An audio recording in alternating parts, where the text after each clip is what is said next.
Good afternoon, colleagues, or good morning, rather. I hope that you all are well. We'd like to thank you for making the time to join us today for this very important session. So once again, we'd like to welcome each and every one of you. We hope that you're all well, and we'd like to welcome you to the workshop hosted by the Research Capacity Development Unit at the University of Johannesburg. We are very excited to have you join us for today's session, which falls under the theme of enhancing presentation skills. This is a series of workshops that we've been running through the month of May, with today's session focusing on the foundations of effective presentations in academia. So my name is Dr. Lorenzo David, and I will be the moderator for today's session.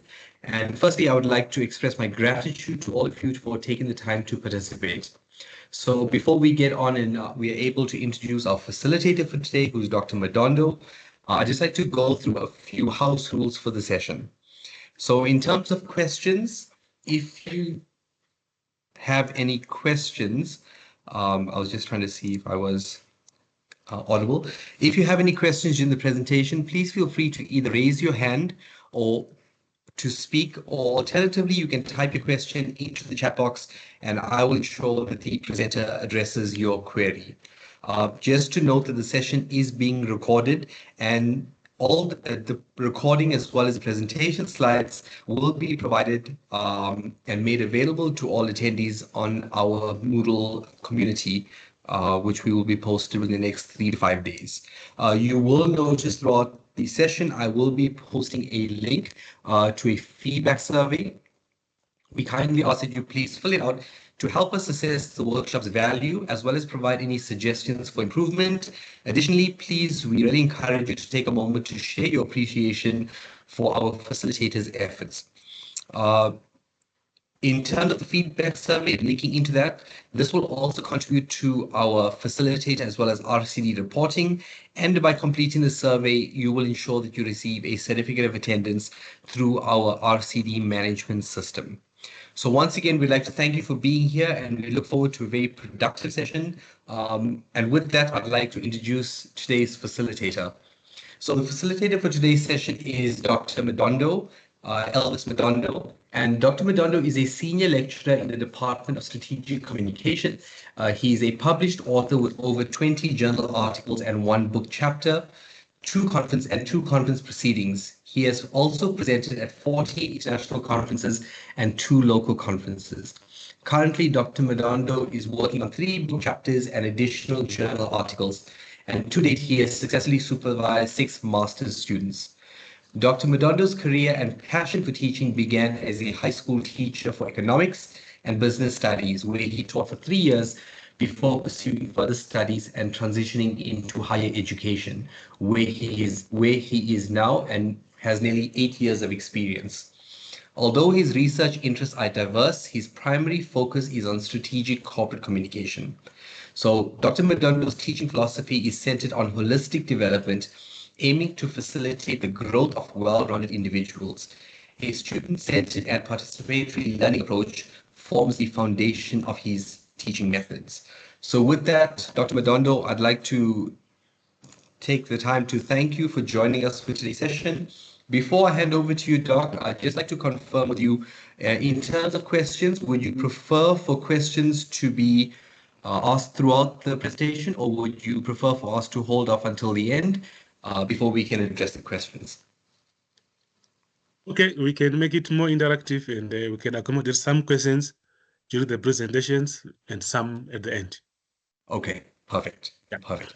Okay, so thank you for that, Dr. Madondo. Once again, colleagues, please feel free to join in, and we'd like to make these sessions as engaging as possible. So with that, I will stop sharing, and Doc, I'll hand over to you, and we look forward to your presentation. Thank you once again. Thank you very much, Dr. Lorenzo. Let me share my screen.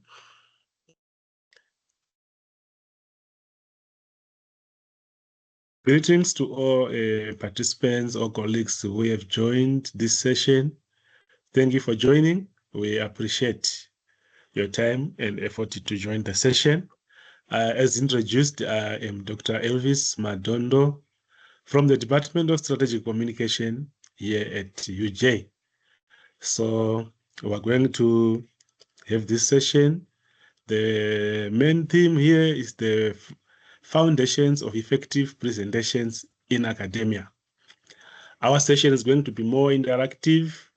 We want to share the knowledge that you have. There's no one here who is empty. There is some information that is very important that we can share with all of us. I'm going to switch off my mic. I think you have seen Dr. the one who is presenting today. Thank you very much. Okay, so let me continue with the slides. So we want the session to be more interactive and engaging, where you are welcome to contribute, to ask, and to add, where you feel that you have a strong point to add. That is still welcome. We are all participants, active participants in this session. So let me delve into the presentation itself. So this workshop is more of professional development workshop for academic staff, supervisors, and research fellows. It is planned by the Research Capacity Development Unit, as mentioned, and the main theme of the overall workshops is the enhancing presentation skills. So I think that's what we are going to achieve, to enhance presentation skills.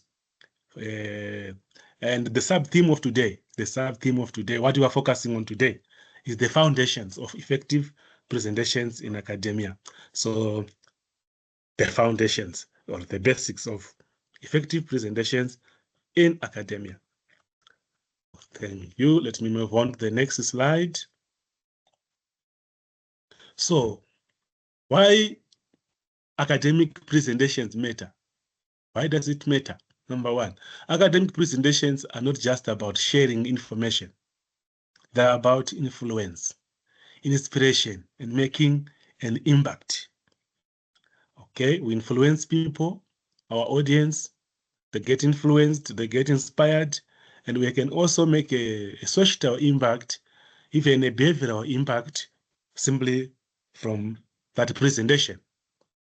So academic presentations allows us to communicate complex ideas or research with clarity and accuracy.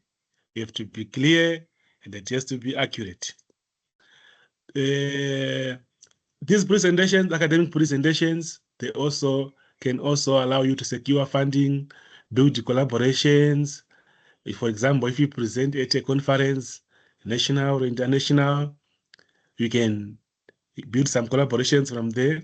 You can also enhance your academic reputation. Okay. Academic presentations also educate and inspire peers, colleagues, students, and the wider public. So you can educate. It's a way of educating people. It's more like taking people to a classroom for that short time, but you can educate people and inspire them. You can also develop essential skills, including communication skills, persuasion, and critical thinking. So basically, in an academic presentation, what you are doing is communication. You are communicating to an audience. So you by participating in those presentations, you gain some essential skills like communication, critical thinking. You ask the questions that you have to answer, and you also do your further research before the presentation, etc.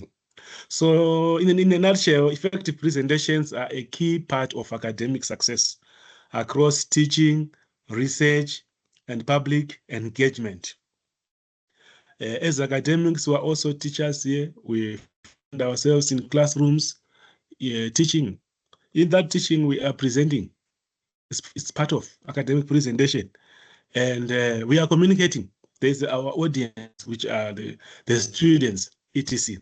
You can also find yourself at a research conference or at a public engagement or where you have to address quite a number of people. It's still academic presentation.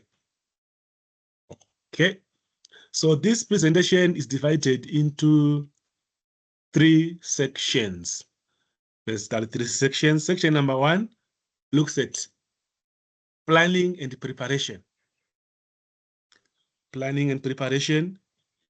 Section number 2 will talk about content and delivery of that content. First of all, you plan and prepare. Secondly, you have the content, you have developed the content that you're going to deliver. And the section number 3, we will look at just going beyond the basics, or just going beyond the foundations to be a little bit more complex. All right. So this section has got 4 main points that I'm going to discuss under planning and preparation. Number 1 is to know your audience. I will explain further what I mean by knowing your audience.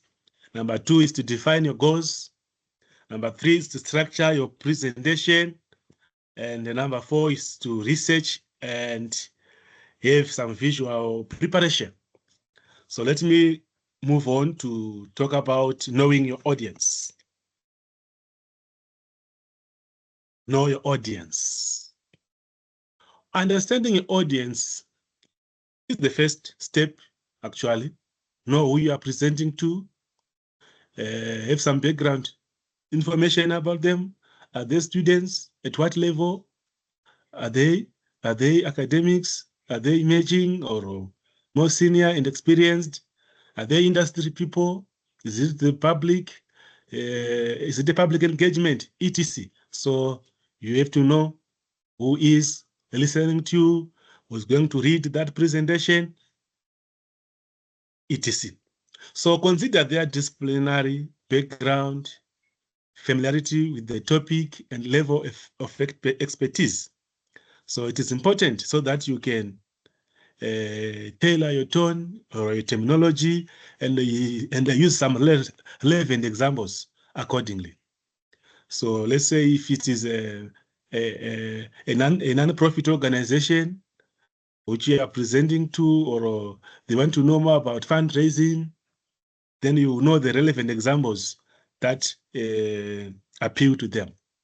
Okay, so identify what they care about. What do they care about? So the theoretical depth, the application, the clarity, the innovation, so that you become relevant as you present something that they care about. Okay, so ask yourself, what does this audience need or expect from me? What do they need or what do they expect to understand from that presentation? What is the gain to the audience? The audience can ask themselves the question like, what is it for me? What is in it for me? Yes, I'm joining the presentation. What do I want to understand? What is my take-home point? etc. Okay. Let me move on to another point that I want to talk about under planning and preparation. After knowing your audience, understanding your audience, don't just know your audience, but you can try to even understand them. Okay. The next step is to define your goals now, to define your goals. Be intentional. A presentation without a clear goal often lacks focus. So it's important to have one clear goal or 2 goals, not too much. 1 or 2 in one presentation are justified. So you can see somebody trying to push 4 goals, 5 goals in one presentation. It's not quite proper because you cannot achieve all of them in one presentation. So it's better to have a series of such presentations. Okay, like what the Research Capacity Development Unit is doing now. They have their main theme of academic presentations, but they have different workshops under that main theme. So those different workshops are sort of main objectives. Those are their main objectives. So you can have one objective that you push throughout the presentation, just to be clear. And from this research, we manage, from this presentation, we manage to set it clear from the onset that it is about the foundations of effective presentations in academia. So we want to understand more on these foundations. Okay, so that's fine. So ask yourself, what do you want them to understand?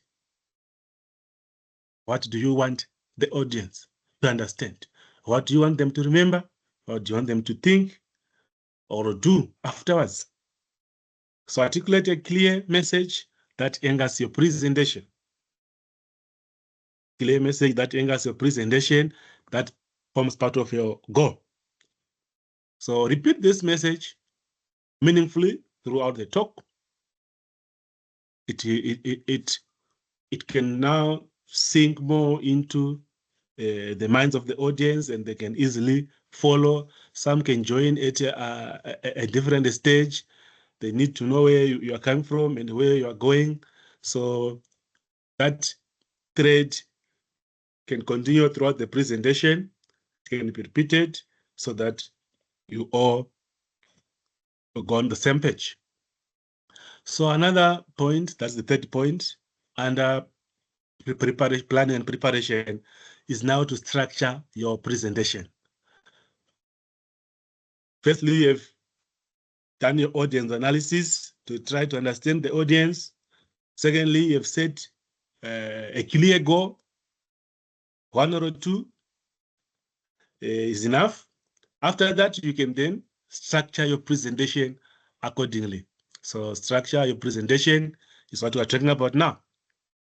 So logical structure helps your audience follow and retain information. So here we're talking more of organization of the presentation. How is it organized? Even starting with your slides, how are they organized? Are they easy to follow? Will they help the audience to understand your presentation, etc.? How are you organizing your points?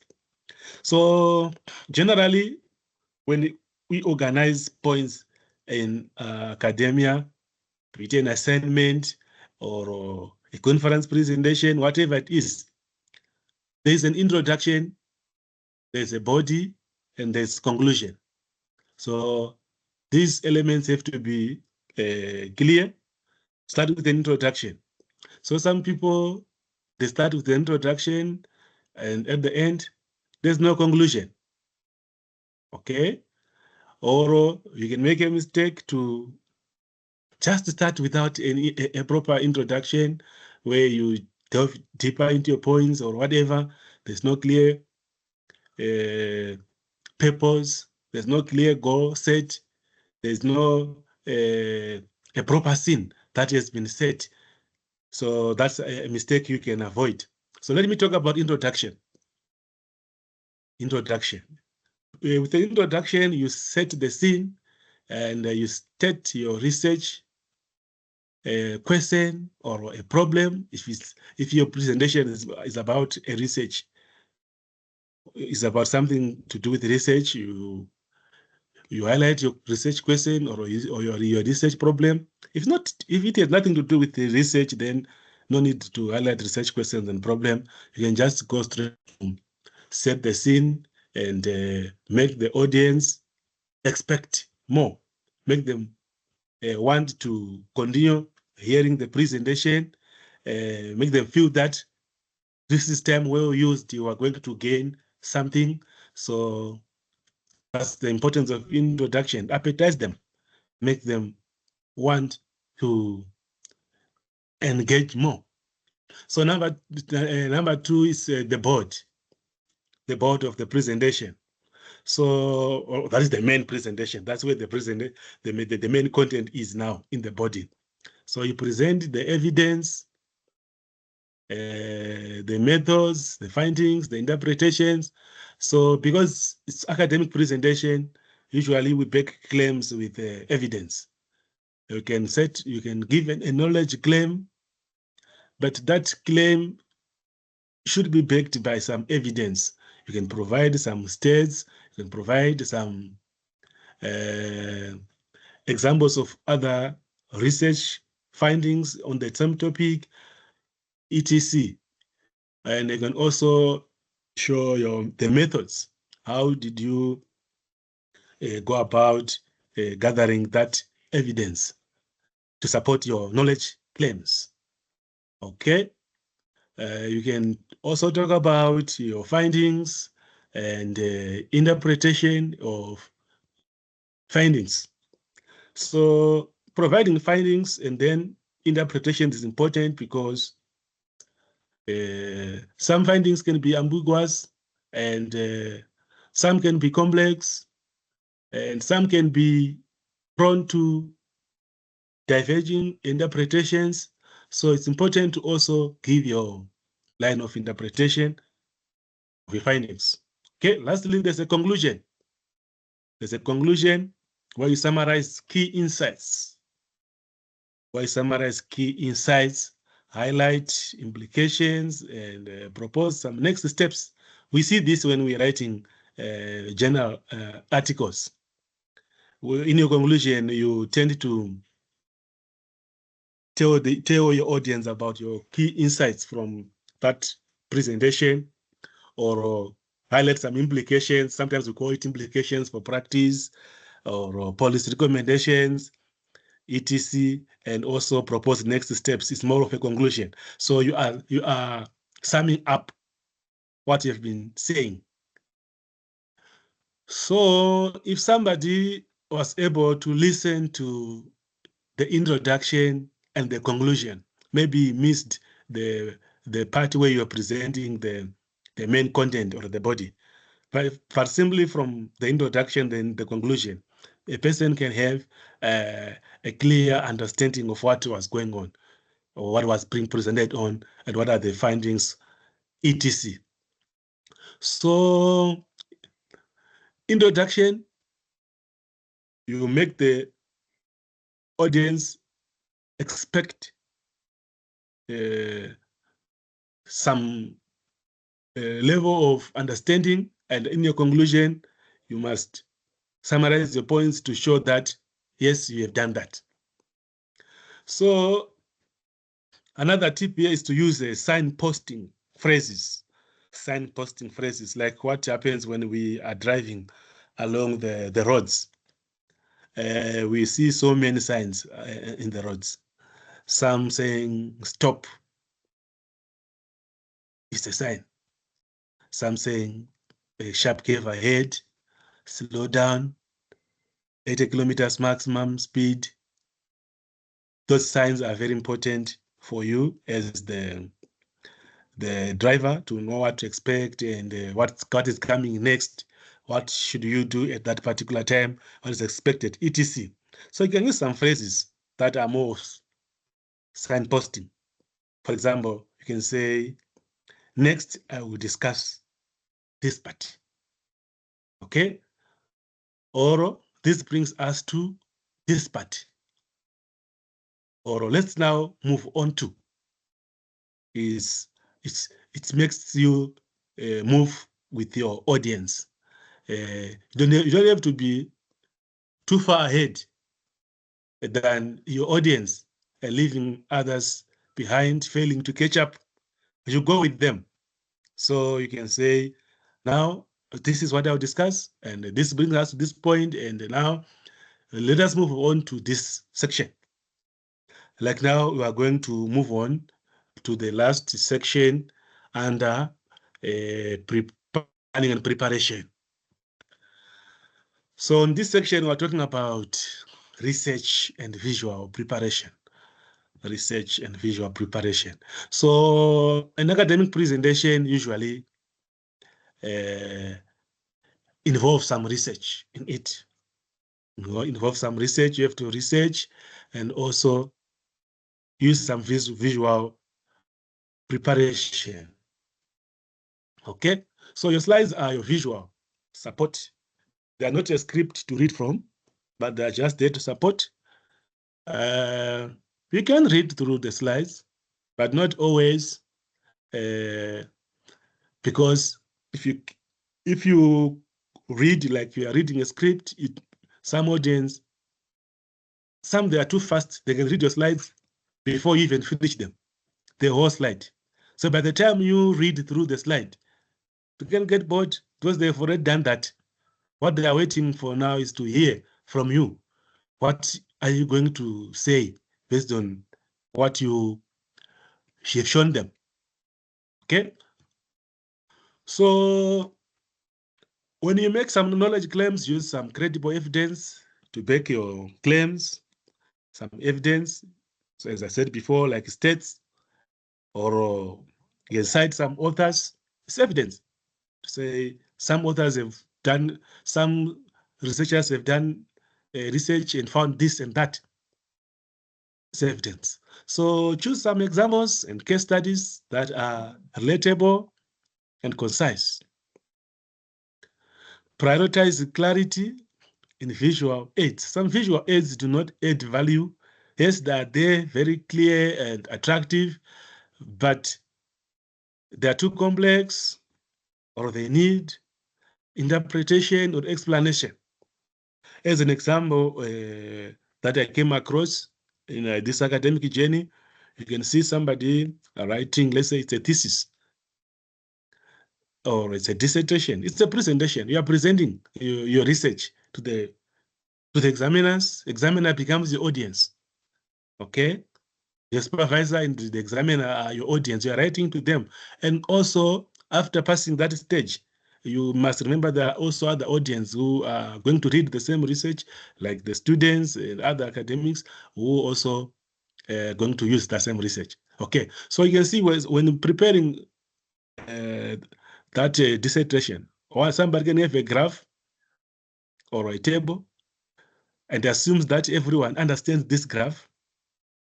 Okay, it's not always the case. Some of them can be confusing. Somebody can put a picture, very clear picture, it's good picture, but we don't know what is the intention or the interpretation behind that picture.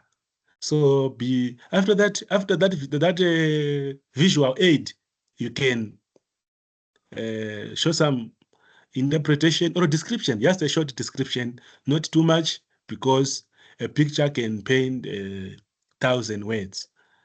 So you don't have to say it in much words. The words are already painted there. So you can be brief about that. So diagrams, graphs, tables, diagrams are important, but they also need to be interpreted. And also paragraphs are very important. You have clear paragraphs. It must be clear where one paragraph starts and another one ending. Okay, and those paragraphs or different sections must be linked. The reader mustn't be surprised to say, how did we get this paragraph now, or this section?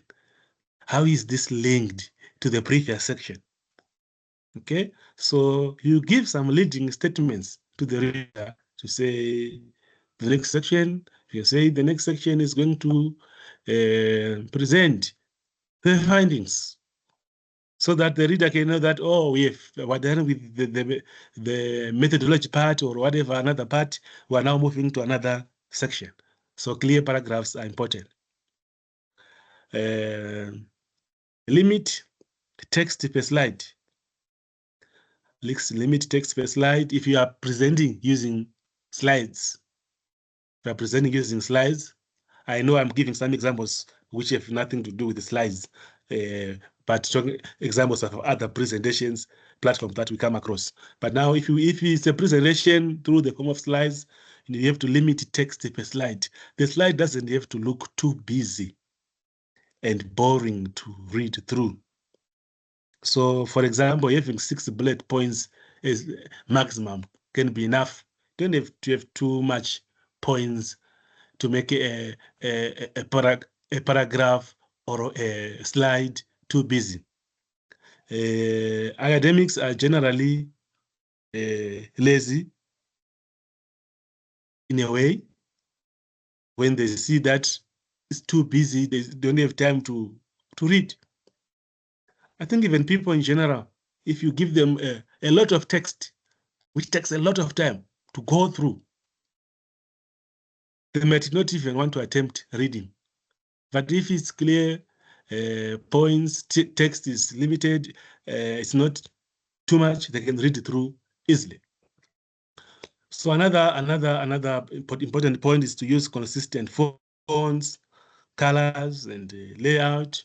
It mustn't look like it's now a different presentation or it's a new presentation where fonts are being changed unnecessarily. Yes, fonts can be changed. You are welcome to do so, but consistency is also important. And even the use of colors and layout, it makes the readers be able to follow easily. So a good slide is one the audience can understand in just 10 seconds. The audience can understand the slide. Before you even go through the slide, the audience can understand that slide. Yes, you can add more examples and elaborate further, but usually a good slide is not the one that is too busy, the one that does not carry a lot of text on it, and which can easily be understood by the audience in just 10 seconds. Okay, so this brings us to the next section, section 2. Remember I said we have 3 sections in this presentation. So this section, we are done with the planning and preparation section, where we talked about knowing your audience, having your clear goals, and preparing your presentation, and having some visual aids, etc. So in section 2, we're talking about content delivery. You have the presentation already, you have your goals and your audience understanding. So content delivery. So I have 3 main points here under content delivery, 3 main points. Number 1 is to emphasize clarity over complexity. Number 2, to engage and involve the audience. Number 3 is to be confident and professional in your delivery. So I'm going to break down these sections looking at each section one by one. So clarity over complexity. You don't want to look complex or to make things complicated. Keep it simple and clear. So yeah, make it simple. There are no marks for when I tell my students that there are no marks for making the presentation complex. Simplify it as much as you can. If there's jargon involved, if there are difficult terms involved, and there was also a version of a simpler term, it's better to choose the simpler one. It's better to use if there's a simpler way to explain it, then go for the simpler way than the one that is too complex. So being understood is more important than sounding sophisticated. Just be simple and understood. It's more important than to sound sophisticated. One of my classmates at the university used to say, simplicity is the ultimate sophistication. If you want to look sophisticated, just be simple. Just make it simple. Okay? So be concise, avoid unnecessary detail. Conciseness is also important. If you are able to present a point in less words, then that's better. If you can say it in less or little words, then that is better than to have a volume of text or words, etc., something which you can say in in a concise manner.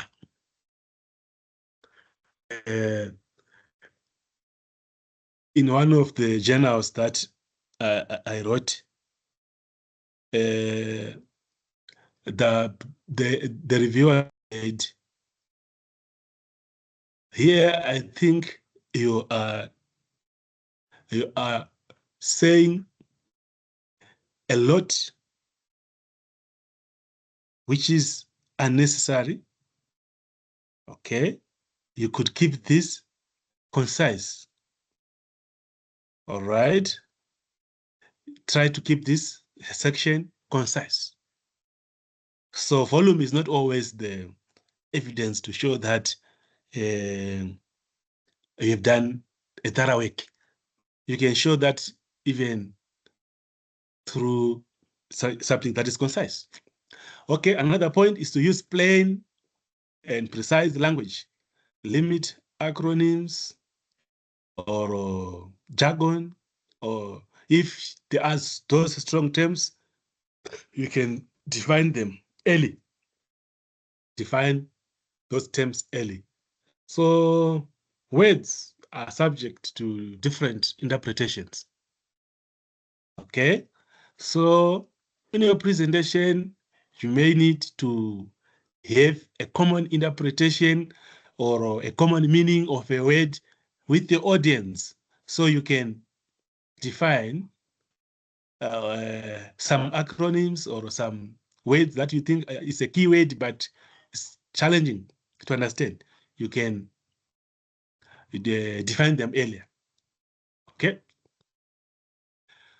If you are using slides, each slide should convey one main idea. Each slide should convey one main idea. It's very important. I always tell my students when they're writing essays, I always tell them this, that each paragraph that you are going to write must carry one main point. One main point. If you have 3 points in one paragraph, I tell them that you will lose some marks, because I will read 1 point, and that one main point is what I'll give you a mark for. The other points which you just crowded over there, did not explain them, did not support them with evidence or an example, I usually do not award marks for them. So each paragraph, I tell them that it must carry one main point. So just to outline something there, when I talk about paragraphs, even paragraphs is even writing an essay or a paragraph is a way of presentation. All right. So in a paragraph, I tell them that your first sentence, it carries your main point of that paragraph. The first sentence contains the main point. After that, so usually in English, they can call it a topic sentence. It's the first sentence containing the main point. After that main sentence or topic sentence, the other sentence below that, they call them developers. You are developing the point that you already mentioned in the topic sentence. Then you have your developers. After, you can then support with evidence or examples, if there's an example, etc. So I'm also using the same analogy here when I'm talking about a slide. When I said each slide should convey one main point, but the point can be developed further in the same slide. If that one slide is not enough, you can continue to the next slide, still talking about that one main point. Okay, what is problematic is to have different points or even diverging points in one paragraph, etc. Okay, Repeat key terms or ideas to reinforce learning. You can repeat them, but not too much, to reinforce learning. So don't try to tell your students everything. Tell them what matters most. If they want to know everything, they can research further, read further, etc. So you tell them what matters most. So that's the first point under this section 2 about content and delivery. So I said you have to emphasize clarity over complexity. Simplicity is the ultimate sophistication. Don't make things look complicated unnecessarily. Okay. Another point under content and delivery section is to engage and involve the audience. Make sure the audience is engaged and is involved. No one must feel like going to bed simply from listening to a presentation. Make sure the voice is audible enough. The audience must not struggle to hear you. They must not struggle to hear you. It takes more energy to try to hear something that is not clear enough. So your voice projection must ensure that the audience can hear you. If it's a large gathering, for example, yeah. So you have also to put more effort to speak louder. If your natural voice is not enough for that, that's why we have some aids like some audio equipment, like a PA system, the use of speakers and mics, etc. It helps to engage the audience to make sure that they all hear you and they can be involved. Imagine traveling to a conference, taking a plane, booking a hotel, paying for the conference, and once you get there, you struggle to hear what the presenter is saying. You struggle to hear the presentation, okay? All that effort can be wasted. Okay, let me go through my slides. Number one, I said here, audience engagement transforms passive listeners into active participants. You can assume that everybody is listening by being there, yet some are not even listening actively. They are passive learners. They are there, but not listening to you or paying attention. So if you engage them, you can transform those passive learners into active participants, active listeners. Okay. Number two, pose open-ended questions to stimulate thoughts. You can ask some questions which makes people think along that line. Use academic storytelling, introduce a problem, build the suspense, and provide a resolution. Encourage brief audience input where appropriate. The audience can make an input. You can pause for a while and ask them questions. But usually, in most presentations, we tend to allow questions at the end. But in some presentations, you can even ask questions during the presentation by show of hands, typing your questions in the chat box, etc.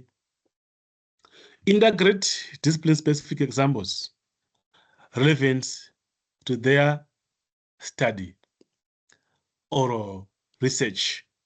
You can have some examples that are specific to that discipline. If the audience is multidisciplinary, you can use general examples. Example can work. Okay, people remember how you made them feel more than what you said. So connect with the people. It should be different when people are listening to or are interacting with a machine, and when they're interacting with a human being, it must give you a different feeling. For example, the interaction or experience that you get from interacting with an ATM at the bank, that ATM, it's a machine. Okay. Yes, it can say good morning, Dr. Madondo, if some can do that. But it's not a human being. It cannot smile at me. Okay. It can give me a certain experience, but it's limited. All right. But if you are interacting with the people, okay, you make them feel valued, make them feel comfortable, you make them feel welcome, you make them feel engaged, so that they become active participants. You connect with them. You connect with the audience. That's engagement. So let me move on to the last point under this section 2 about content and delivery. So this one talks about being confident and professional in your delivery. Being confident and professional in your delivery. You might have the good content that you prepared and fail at the stage of delivery by simply lacking confidence or acting unprofessional in the presentation. Okay, so strong delivery builds credibility and trust. If you are doing that for the first time, you can practice aloud several times. And ideally in front of others or via a video and listen to yourself. I was doing that when I was starting to present at conferences. They give you limited time. Some they can say 10 minutes maximum, and then 5 minutes for question and answer.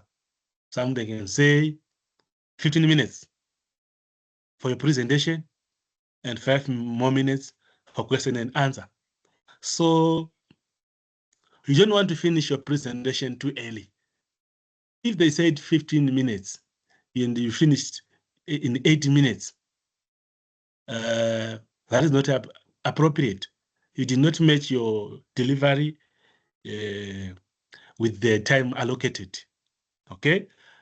And also, if it is 15 minutes maximum, and then you prepare something for 30 minutes, it's also not that appropriate. Try to structure and deliver your presentation within the allocated time. So most academic presentations have a time limitation. There's a starting time and an ending time, finishing time. So try to manage time effectively so that you don't finish too early before the allocated time, or you don't spend more time after or beyond the set time limit. So practicing aloud, it helps you. It helps you to see if you have to trim some points there or you have to limit your explanations, etc. Okay, use confident body language. People do not only listen to your voice, but they also get influenced by your body language. So stand tall with confidence, make eye contact, with the audience and gesture naturally. Okay, it doesn't have to look like something that is stage managed or that is not natural. Even your use of gestures, it should flow naturally. Your eye contact with the audience, it shows engagement and that you are confident to look at your audience. Some people, they avoid to look at their audience. They tend to look somewhere else. It becomes not appropriate. At one point, I was part of the presentations that were offered by the faculty. That the main theme was I was interviewing researchers and postgraduate students to understand their research journey. So at one point, I did not look eye to eye with the person I was interviewing. Okay, so there was that lack of engagement on the video. When I watched the video later on, I said, I'm interviewing this person, yes, but at this point, I tended to look somewhere else and did not make an eye contact with the person I am interviewing.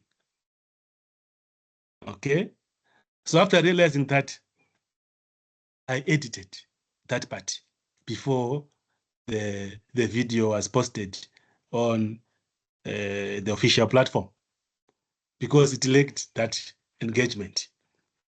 The body language was not corresponding. It was not showing that I'm interviewing the right the person by looking at the person I'm interviewing.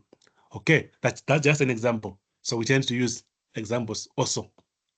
So some of these examples that I'm using are practical and some of them are personal.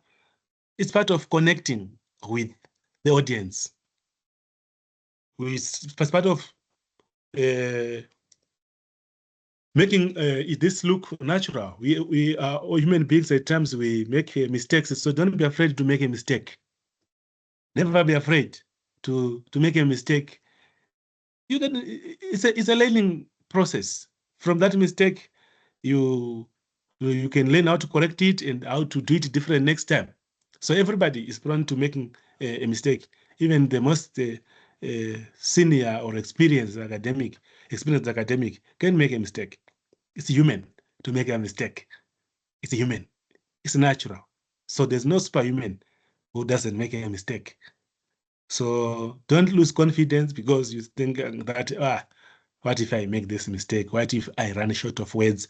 What if I... Yes, you can run short of words and look for an alternative word. It's fine. Okay, or you can say, what if they ask me a complicated question that I can't answer? And that can make you lose confidence because you are expecting a challenging question. If a question comes and it's too challenging, it's not there to scare you, to frighten you. Be honest to the audience that this one, I will give the answer at another stage. Or this part, I will need to do a further investigation or to do research further. Or I'll send the answer later as a follow-up. I'll send the answer later. So you're not expected to answer every question accurately. So there are some questions you might not have accurate answers, but that doesn't make you a bad presenter. You are still a good presenter. You need more time before you can answer that question. There's no one who can point you a gun and say, answer this question now. That's why we do research. We research because we don't know other things. We don't have answers for everything. That's why there's research in academia. If we had all the answers to all the problems as academics, then there was no need for research because everything is clear and it's there. We can simply provide the answers easily.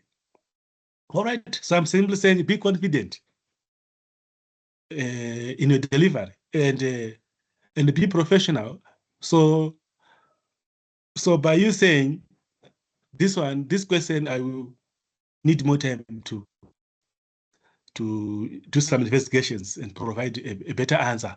It's being professional because you are not faking things.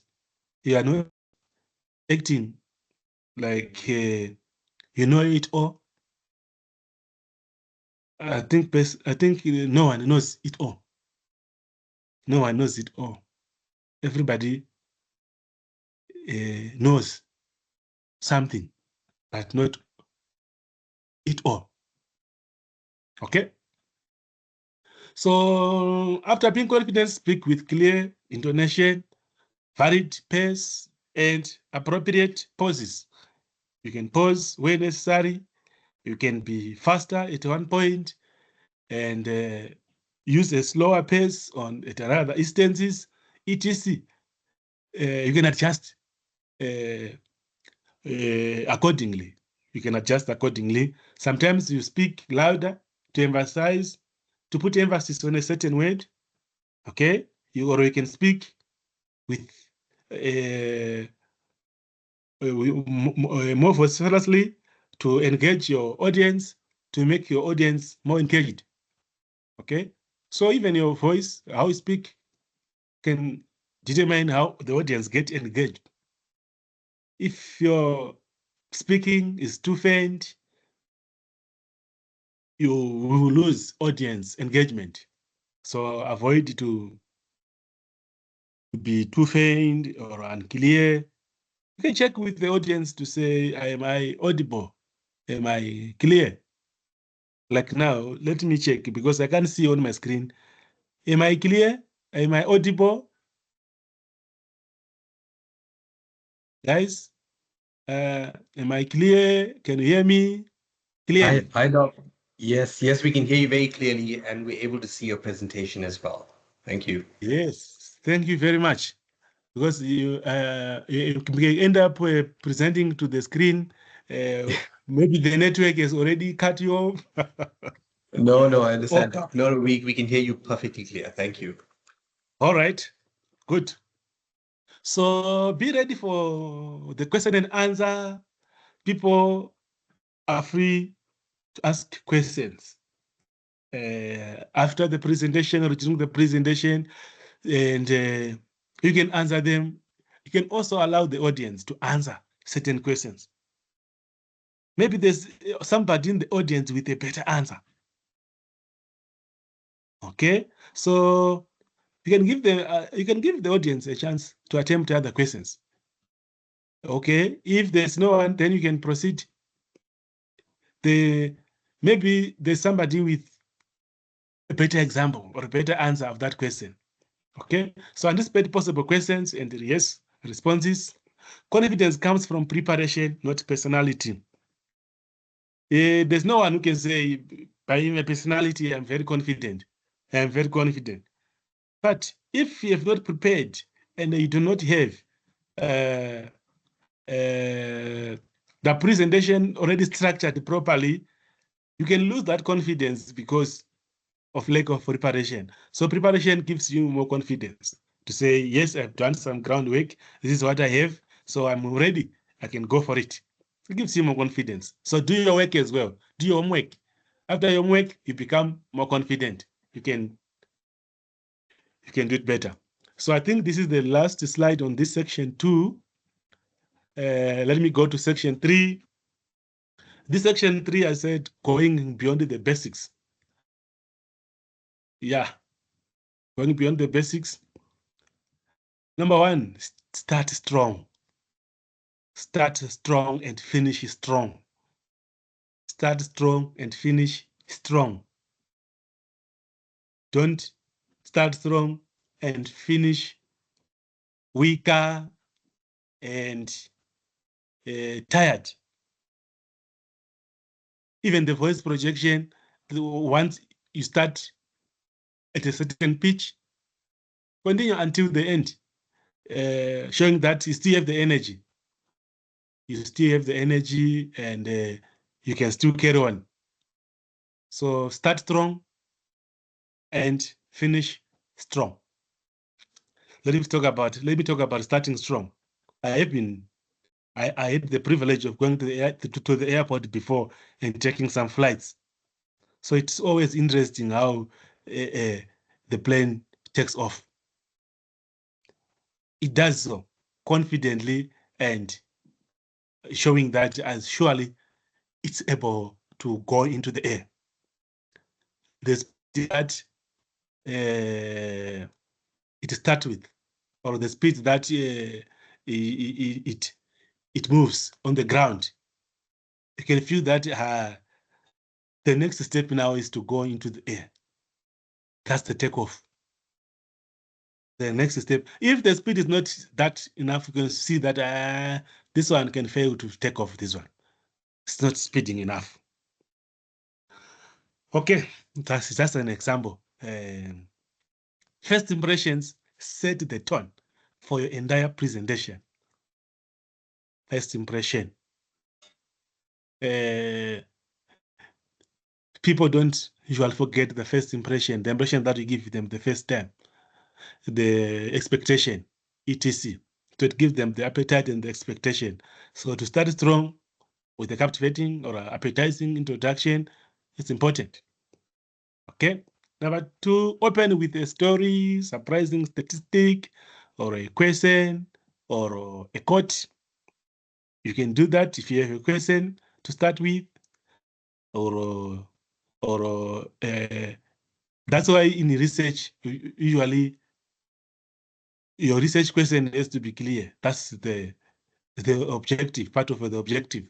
So that research question it also guides the reader or the audience. Okay, so you can start with that, or a surprising statistic, or a problem, or a story. In research, we start with a problem statement. That problem statement, it shows the necessity of your research, that it's really necessary to undertake this research. This research is needed, actually, because we have a problem. There is a problem. So that's the same analogy that we can use. In the background of your presentation, you can put some statistics. If you're talking about unemployment, and then you don't give us some statistic of unemployment, I want to know what is percentage currently, and what percentage some 2 years ago or 3 years ago, and what is the projection going forward? What is the expectation? It gives us the clear idea that, oh, we have a problem here, or this is a serious issue, etc. Or it's surprising that unemployment is now at that level of around 40%. That's too much, etc. So clearly state your aims and structure early. I said this already. Establish your credibility and why the topic matters. You need to be credible. For example, when this presentation started, Dr. Lorenzo, David, Yes, read. Oh, yes. sorry, So no, that's sorry. fine. Oh, no problem. So I'm saying, when he was reading my profile, he was trying to establish credibility. The audience want to know who they are listening to, what are his achievements, where is he in the journey, what is he doing at the moment, etc. It's a way of establishing credibility to the audience. Okay, so capture the attention of the audience in the first 60 to 90 seconds. You can try to capture the attention of the audience by simply providing them with a clear aim and structure of your presentation, and giving them a surprising statistic or a story or a question or a quote, and establishing your credibility. You are capturing the attention of the audience. Okay. Use storytelling and appropriate humor. You are allowed to use humor responsibly in the presentation because you're interacting with human beings. So if it is appropriate, if it's necessary. So storytelling makes abstract content human and memorable. Data with real world context or lived experiences. Use light humor carefully to maintain professionalism and cultural sensitivity. So use it carefully. Don't offend the audience. Make sure you are sensitive to different cultures. No one should feel offended by your sense of humor or lack of sense of humor, your lack of sensitivity, like cultural sensitivity, etc. So when you are making a story, stories makes facts stick, and the humor builds rapport. Okay. The other part, the ending part now, is to conclude effectively. Like I said, start strong and end strong. Conclude effectively. So even the introduction, even the conclusion matters. A weak ending undermines a strong presentation. A weak ending undermines a strong presentation. You've done a lot of good work in the presentation. You've prepared enough. You've presented. Lastly, you have a weak ending.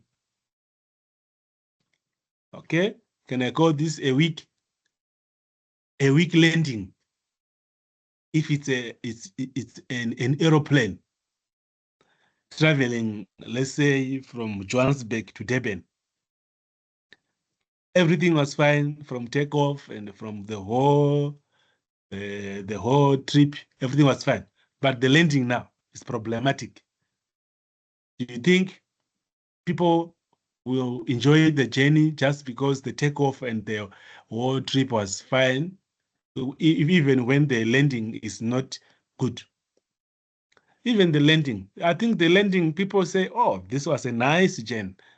They can say that at the end of the journey, after landing successfully, can say, this journey was enjoyable. When they're saying this journey was enjoyable, they're also including the ending or the landing part. It gives them that impression to say, yes, this journey, this trip was quite enjoyable. So I'm talking about having a strong ending. So in your ending, you can restate your main points succinctly to give the audience some clear take-home points. Emphasize your core message or takeaway. Emphasize in your conclusion. So what is your core message and what is your take-home point? Okay. End with confidence, avoiding trailing off or rushing. So that's why it's important to plan time effectively so that you don't end rushing or end when it's not the time to end. So you end with confidence, and it must show that you are not rushing off. You are landing, you are finishing because it was time to finish. You've done what you're supposed to do. So leave your audience with a clear, lasting impression. Last impression is also important. All right, another tip here is to seek feedback to improve. We all need to improve. We all need to improve. I attended, I organized one webinar. with a presenter who is also a renowned author from USA, California, I think California University. Okay. He authored many books, but when he was presenting, he was able to take some notes. He's the presenter, very well experienced, long in the field, and but he was asking for feedback to improve. So I'm simply saying we all have a room for improvement. By the time you feel that you don't need to improve, or you have mastered the game, you cease to be effective. Okay, so we don't approach this as experts who know it all. We still leave a room for improvement and a room for feedback and a room for learning, because it's a journey.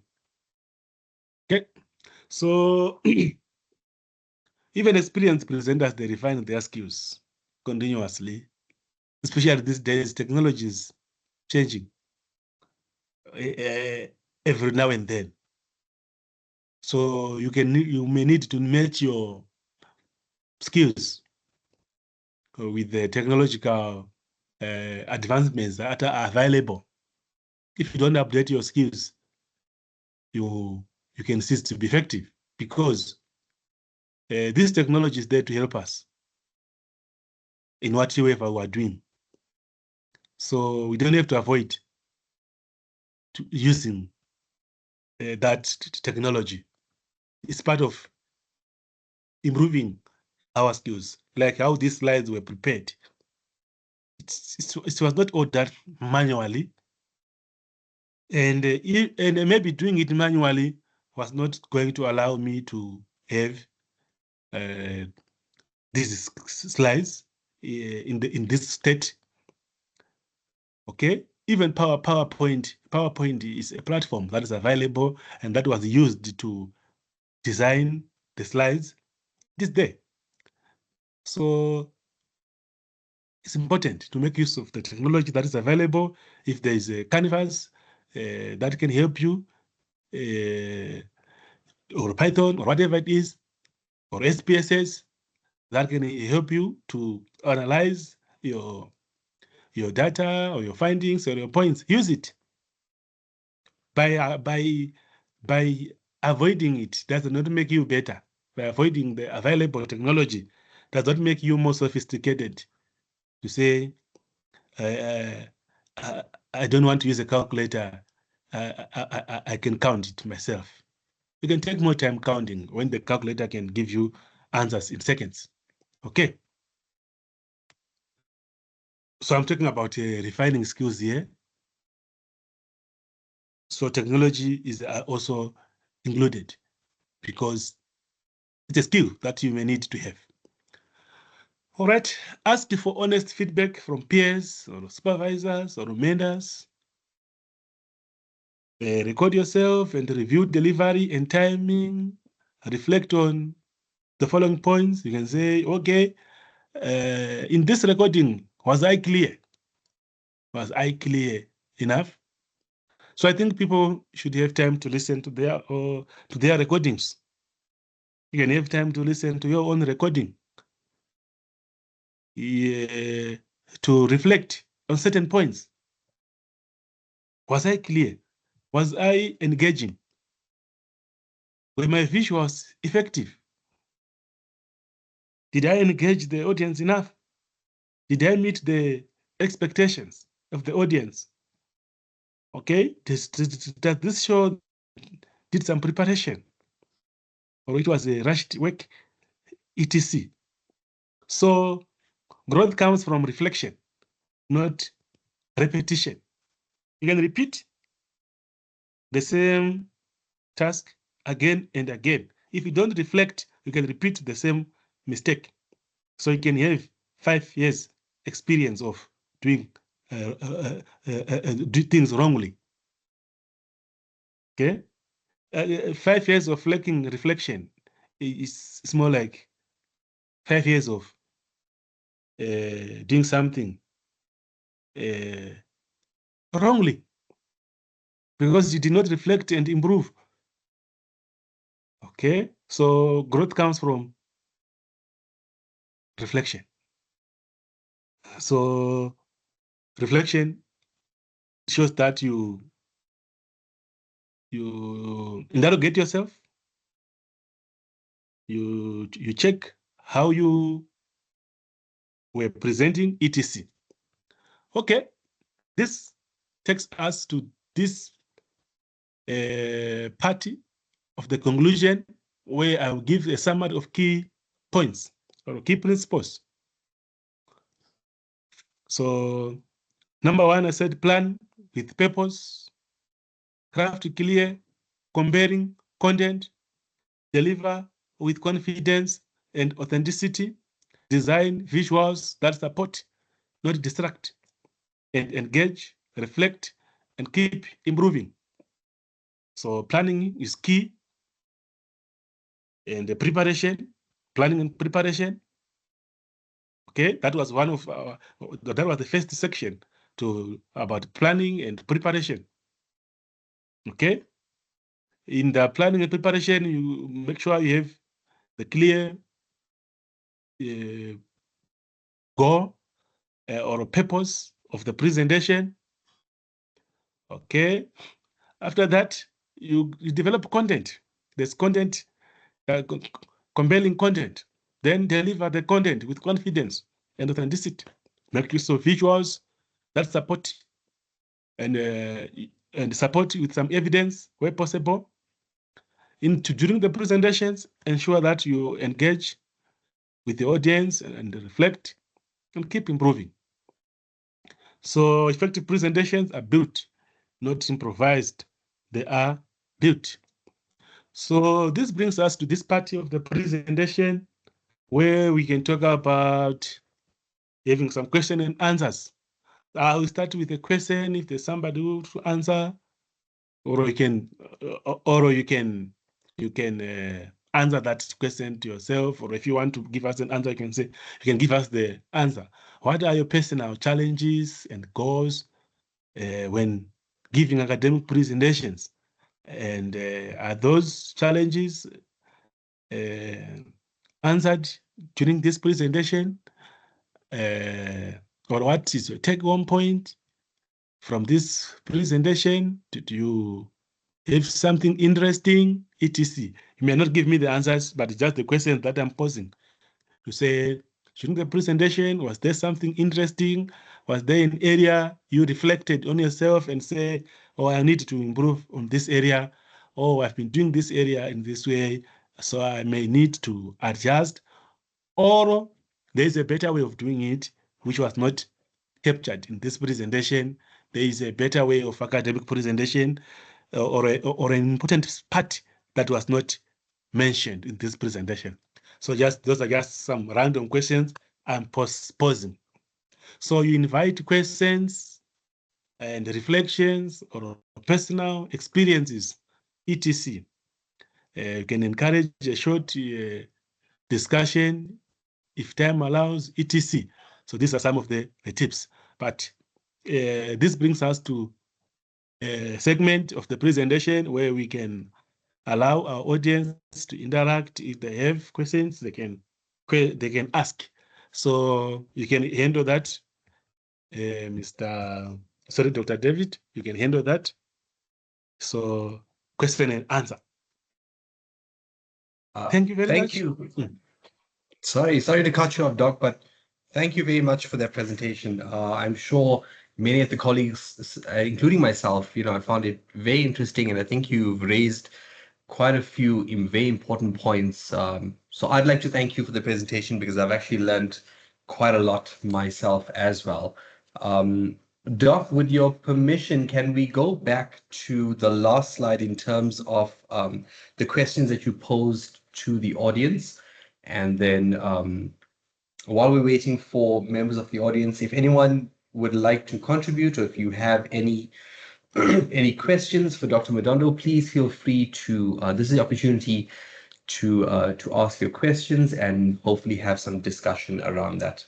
So I'll leave it for a few seconds for any members who'd like to join in the conversation. I'm just going to check the chat. So, Doc, there is a comment from Dr. Adeyemi. Apologies, I hope I'm saying your surname correctly. And they just said, thank you for this great presentation. So there seems to be a consensus within the audience that it was a very good presentation, very enlightening. So thank you. Doc, if I can maybe just step in terms of some of the challenges that I've had and I have with academic presentations, I think as you've highlighted, there's so many different aspects when it comes to presenting, so many different things that we have to consider. And one of the issues that I have sometimes is when you're presenting on a topic, be it your research, and you're given a defined amount of time, say like 15 minutes or 20 minutes or whatever it may be. Sometimes in the middle of, we're excited to talk about something, we can kind of go over, and sometimes also waffle on. I tend to do that. So any advice that you have, Doc, in terms of, how do we kind of split up our time, especially when it comes to a topic that either we are very passionate about or there's a lot to discuss as well? Okay, thank you very much for the question.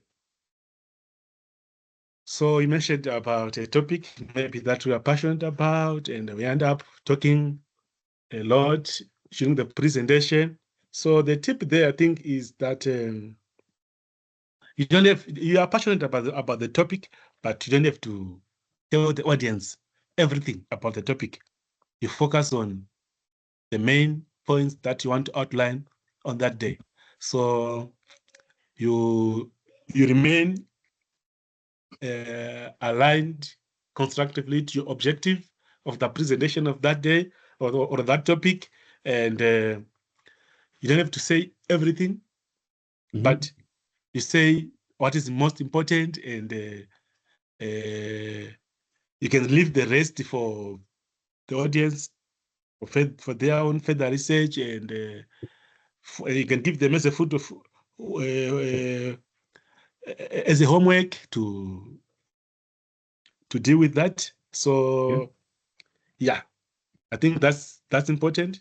You don't have to tell the audience everything. You are passionate about it, but it's not a time to express the passion. Yes. It's time to engage the audience and make them understand clearly what the presentation is about. Yes, thank you. No, thank you. Thank you for that, Doc.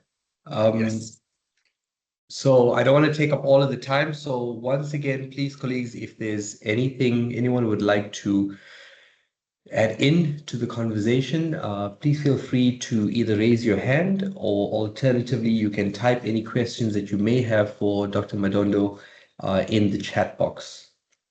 And I see that most people are talking about PowerPoint presentation, the slides. So I'll share that with you, and then you will see how you can share with the audience. Yes. Perfect. Thank you. Thank you, Doc. Good. So I would like to thank everyone. I would like to thank everyone for being here and for listening to this presentation. Any feedback from you, any area of improvement? This doesn't mean this is the perfect presentation, but you can also highlight areas where this presenter needs to improve. I think we need that feedback. Where do you think this presenter needs to improve? That's maybe another question that we can ask Dr. David. So even this presenter needs feedback. No, I understand 100%, Doc, definitely. I know sometimes in these sessions, our colleagues may not want to type out their feedback in the chat, but I know that they do provide some very good feedback in terms of the feedback survey as well. So I'm actually just going to repost that. And we will share the feedback with you, Doc, from the audience as well. Sure. So if I can just take up another minute or two of your time, Doc, I just have two more questions, which, some things that actually popped in mind. And I know earlier in your presentation, you spoke about ensuring that your slides are not, well, you said not too text heavy, too content heavy, and essentially Yes. us finding a balance between the two. I think this leads in, or rather follows on a bit from my previous question in terms of when we are presenting, especially when we're designing these presentations for conferences early on in our career, we feel that everything is important, you know?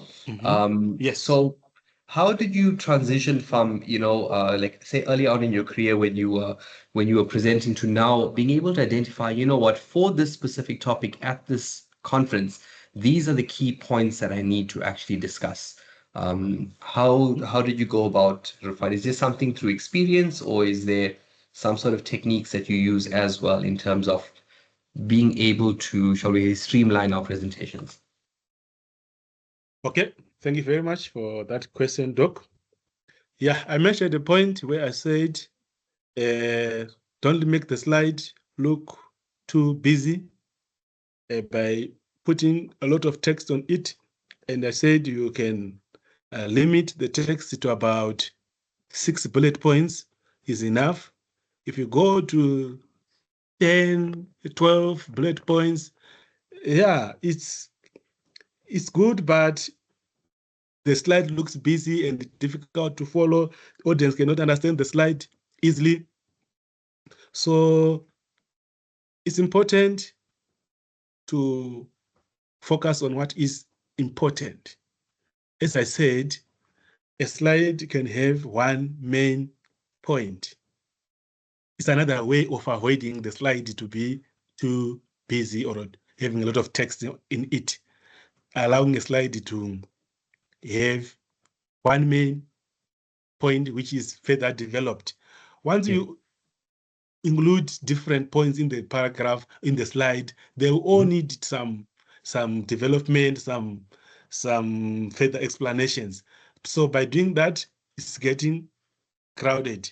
It's making the slide busier. So having one clear point for the paragraph and developing it, it allows you to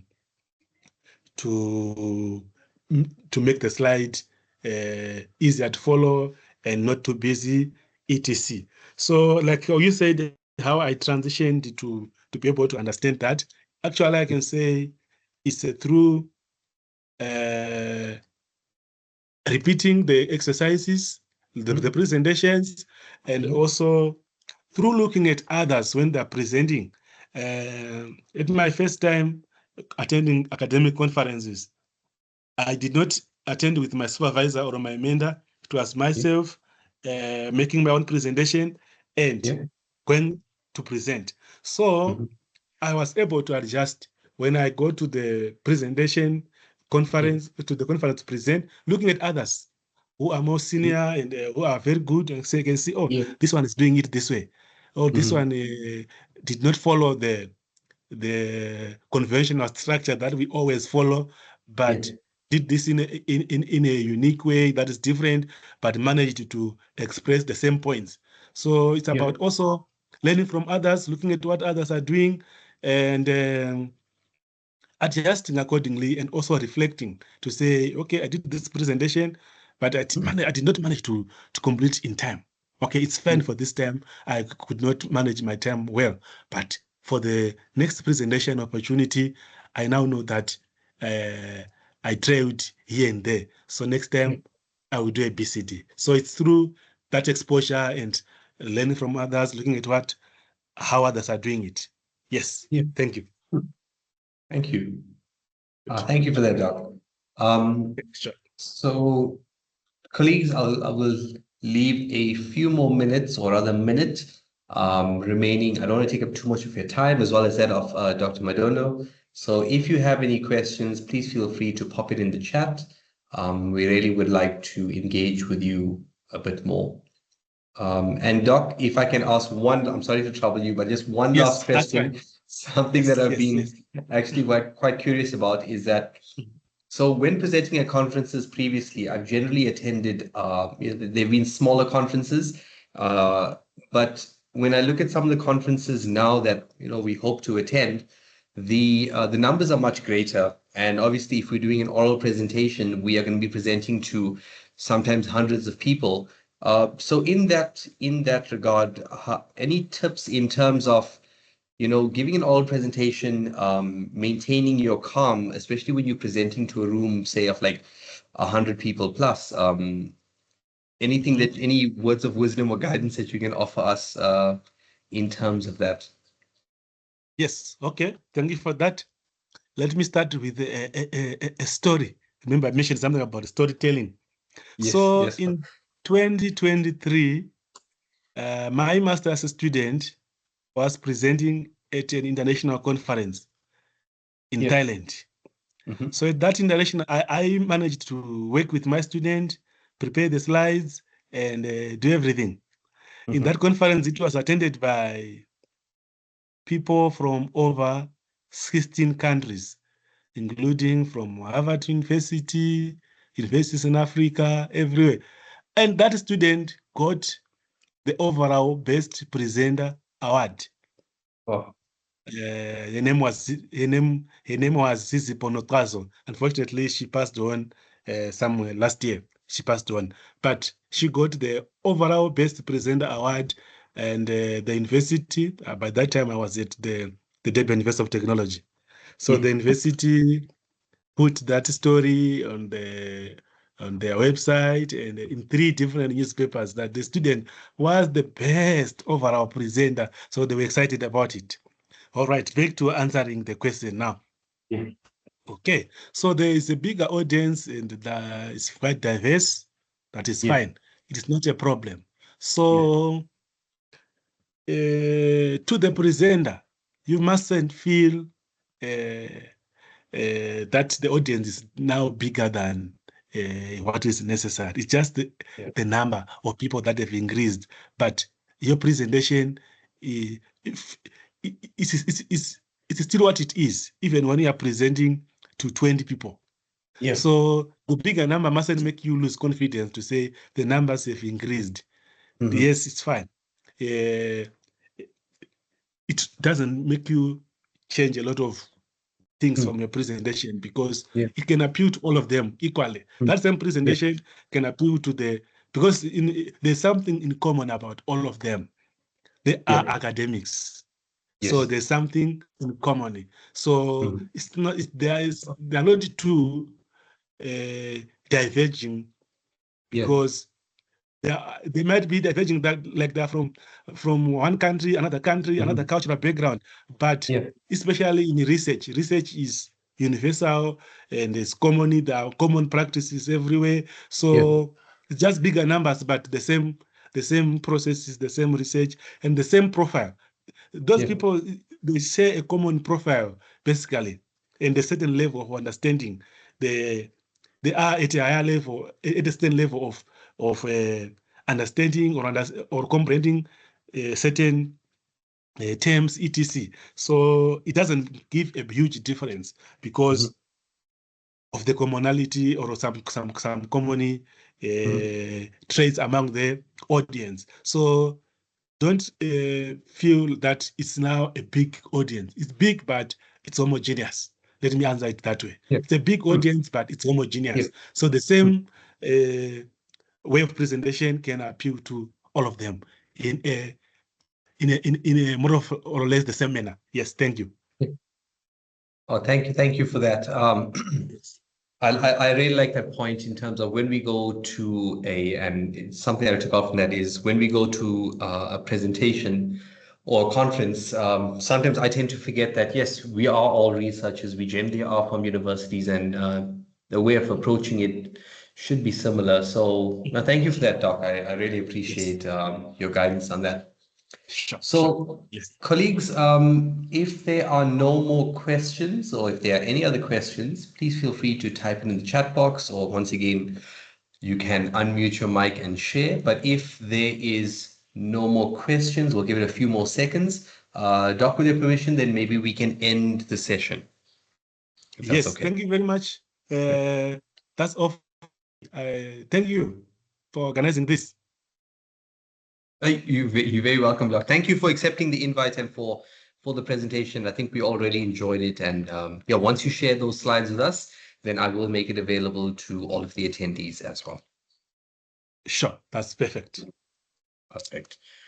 Okay, so I think with that, we can probably end the session. So colleagues, once again, thank you all for joining us once again for this workshop. We really appreciate your support and we hope that these workshops are of benefit. Can I please ask and highlight the importance of filling in the feedback survey? I've posted the link in the chat. So if you can just go through, it shouldn't take more than 2 minutes of your time. Just any of your feedback in terms of how we can improve, as well as, like we said, some words of appreciation for our facilitator for all of their hard work in putting this presentation together. So there is a comment from Dr. Michael. It says, thank you for this wonderful workshop. So once again, thank you, Dr. Madondo. We really appreciate it. And we hope to work with you on future workshops as well, but we will be in contact if that's okay with you. Once again, Yes, that's okay. Thank you very much, everyone. I hope you all have a fantastic afternoon or the rest of your day. Dr. Madondo, if there's anything you'd like to say before we sign off, the floor is yours, sir. No, thank you very much. And thank you, everyone. We appreciate and your feedback is also welcome. Thank you very much. The slides will be shared with you. Thank you. Perfect. Okay. Thank you all, and we'll see you all at the next upcoming workshop. Cheers. Goodbye. Cheers. Bye-bye.